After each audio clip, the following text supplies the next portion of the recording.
Moving on, and let's discuss the muscles that are in the neck region and speak about how they are important in terms of moving the head, but also moving the larynx and the hyoid, right? Moving the larynx, in terms of our speaking and so on. So the sternocleidomastoid is one of the first muscles that we encounter in the lateral neck region. It's really a landmark muscle because it begins to divide the neck into some smaller divisions and triangles. It originates from the manubrium of the sternum, so which is the top part of the sternum here, and it is also going to have heads or parts of the muscle that insert onto the mastoid process, which is in the temporal bone of the skull. If you remember that bony projection, that rounded projection, which is the mastoid process, as well as a part of that inserting onto the clavicle. All right. So it has the clavicular head on the clavicle, the sternal head on the manubrium of the sternum, and then its proximal attachment is going to be the mastoid process of the temporal bone. Its main action is flexion of the neck.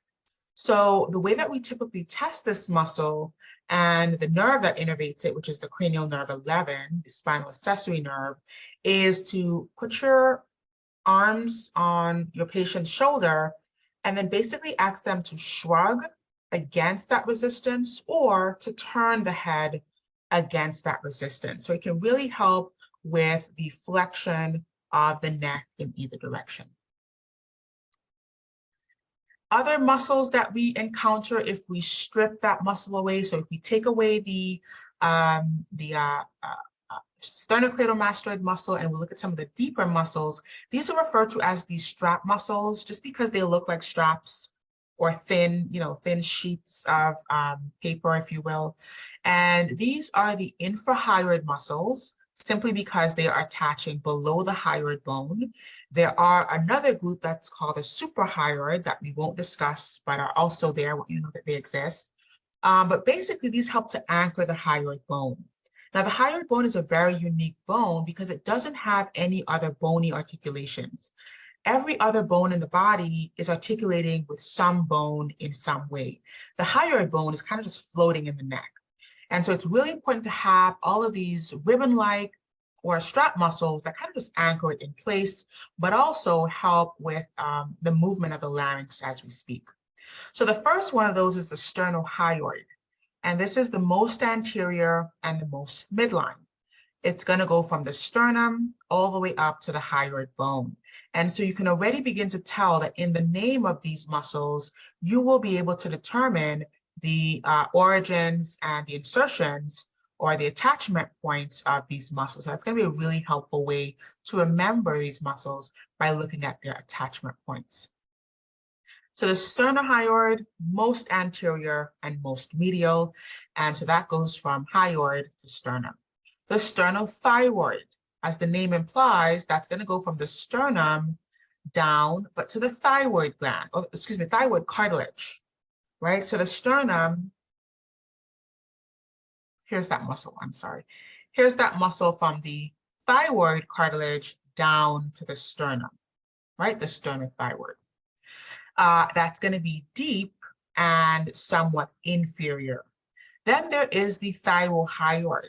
This one stands out because it's the shortest or the smallest of the four. It is going from the hyoid bone to the thyroid cartilage, right? A very short distance.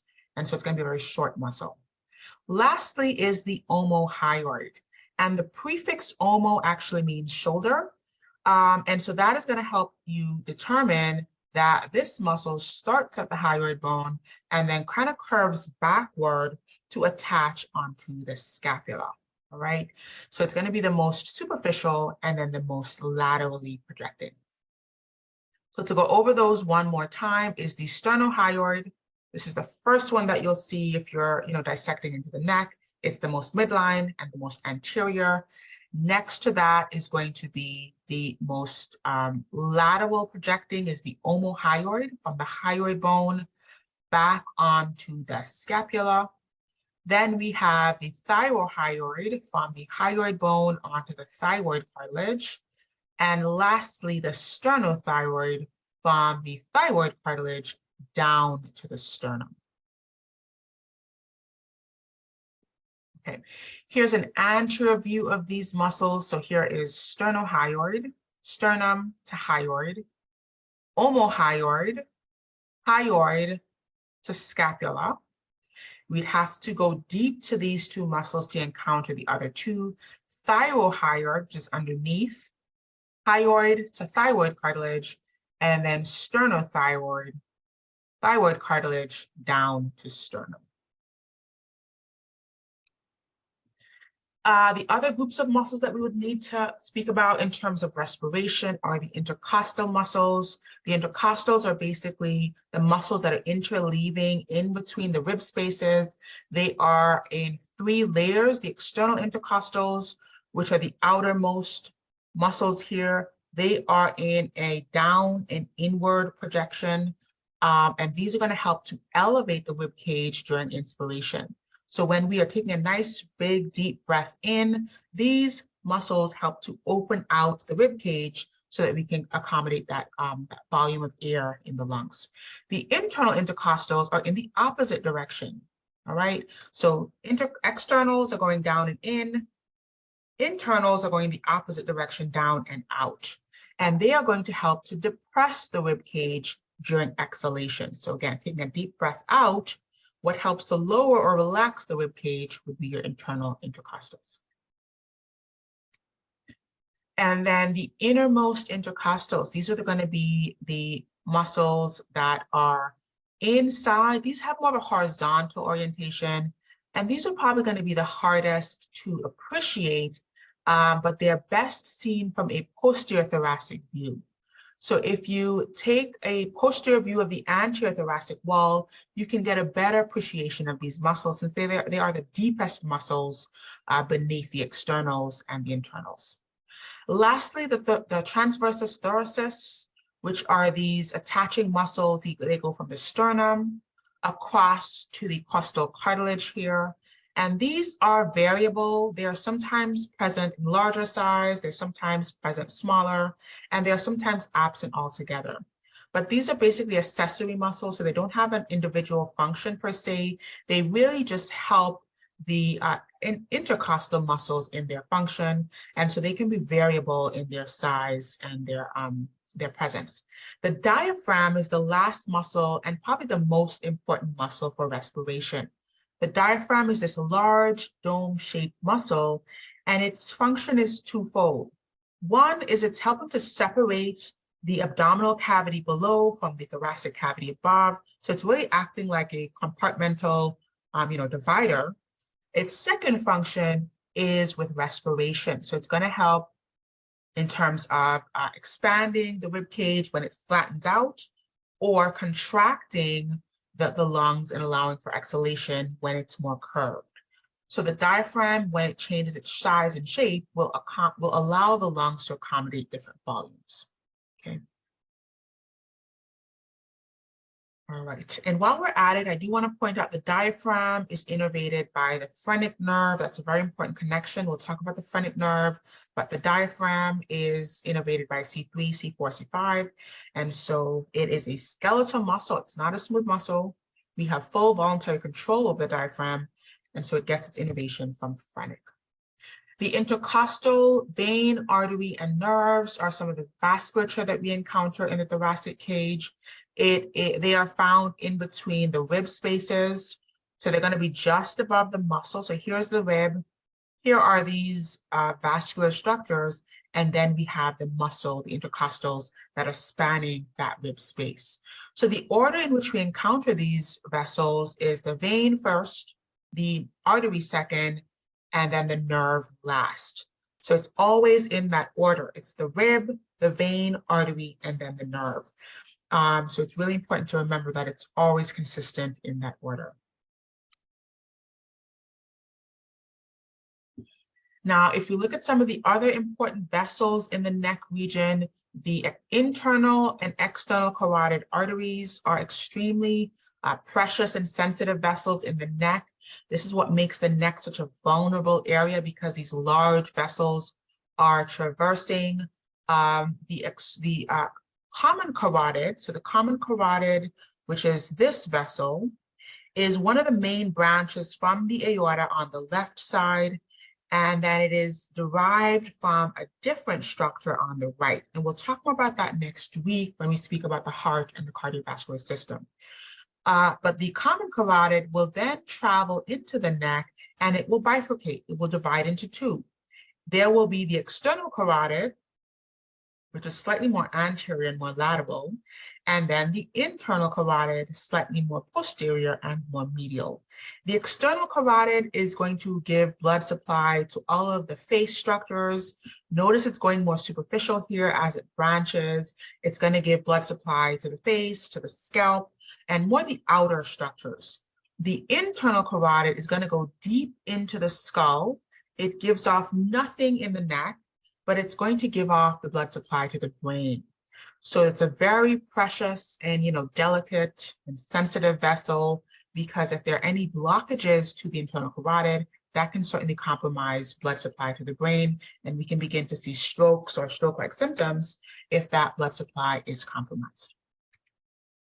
Other important vessels are the jugular veins. So there's the right and left jugular veins, which are these structures here. So the internal jugular, that is also going to be going to the head, and it's going to drain blood supply from the various sinuses in the skull, and then bring that blood supply back to the heart.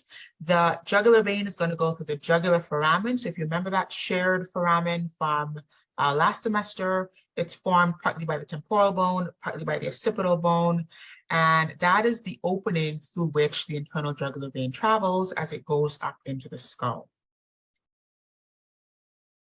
Okay, let's speak about some of the pulmonary vasculature. Again, this is something that we're going to carry on to next week when we speak about the cardiovascular system and the circulatory flow. So we have the superior and inferior pulmonary vessels, which are basically bringing blood supply from the heart to the lungs. All right, so the pulmonary artery, which is this guy here, remember, this is a vessel that carries deoxygenated blood. So it's somewhat of a misnomer, but not really, because an artery just means that it's going away from the heart, right? So that is consistent in that the pulmonary arteries move away from the right ventricle. And then that divides to give us our right and left branches that take deoxygenated blood from the right ventricle into the lungs so that it can be reoxygenated. As far as the veins, we have 4 pulmonary veins. So there are 2 pulmonary arteries, but 4 pulmonary veins. And the pulmonary veins are coming back to the heart. Again, so these vessels are named consistently in that veins are always moving towards the heart. So there are 2 superior, right and left. So these are in the lighter pink structure or color here. And they are bringing back oxygenated blood from the lungs back into the left atrium. And all 4 of these vessels will dump into the left atrium. All right, now the azygous system and the hemiazygous veins are basically draining the thoracic cavity. The azygous is an unpaired structure. Remember that. The azygous is only found on the right. The hemiazygous is the structure found on the left. So the hemiazygous is going to drain the lower rib spaces. So remember those intercostal veins that are traveling in between the ribs, those will eventually dump their blood into the azygous system. So the hemiazygous, because it's only halfway up on the left, and then the azygous itself, which goes the rest of the way up, is on the right. And so all of that blood, which is coming back from the intercostals, can eventually be dumped into the superior vena cava and then eventually into the right atrium. And if you look at the azygous system, it has this H-like configuration simply because it has this connecting portion which crosses the midline and transfers the hemiazygous drainage into the azygous itself. All right, some of the important nerves in the neck and thorax. So the vagus nerve, which is basically this delicate structure here. It's going to be traveling alongside the carotid artery and the jugular vein. So those three structures typically travel in the neck together in one combined sheath that's called the carotid sheath. And so when it gets to the neck, it's going to eventually divide into the recurrent laryngeal, which goes around the subclavian or around the arch of the aorta, right? So here's that recurrent laryngeal that's going to wrap around this vessel, and that's going to go back up into the larynx, and it's going to innervate the larynx muscle. So it's going to be really important for speaking and so on. Now, the rest of the vagus is going to continue descending down. It's going to innervate the lungs, the heart, and then also really parts of the gastrointestinal tract. So the vagus is a very important cranial nerve. It's cranial nerve 10, and it has a lot of different functions. It has some motor function, innervating the larynx and the laryngeal muscles. It has some autonomic function, innervating our smooth muscle structures of the bronchial tree, of the lungs, of the heart, and then eventually the smooth muscle of the gastrointestinal tract. The phrenic nerve, on the other end, is only innervating skeletal muscle, and it's going to be more lateral. So this is how you'll know the phrenic from the vagus. The phrenic is always more lateral, running down on the outer parts of the pericardial sac, and it's also going to innervate the pericardial sac, but more importantly, it's going to innervate the diaphragm, right? So the diaphragm is going to get innervation from that phrenic.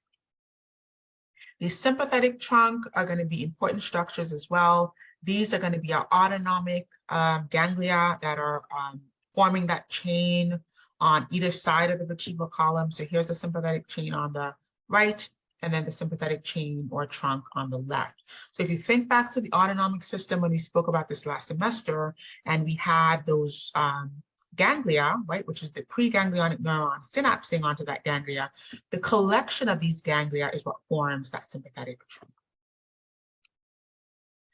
The thoracic duct. So the thoracic duct is another important structure in the neck.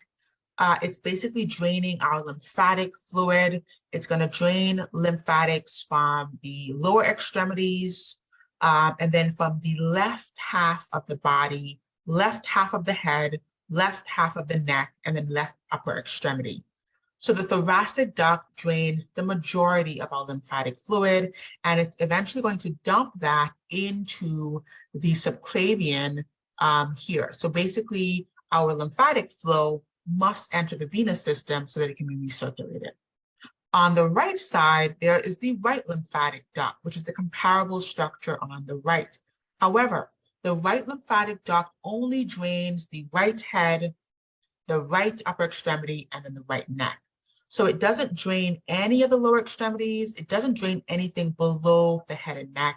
It only drains the right uppermost structures, whereas the larger thoracic duct on the left drains the left upper extremities, head and neck, and then the entire lower part of the body.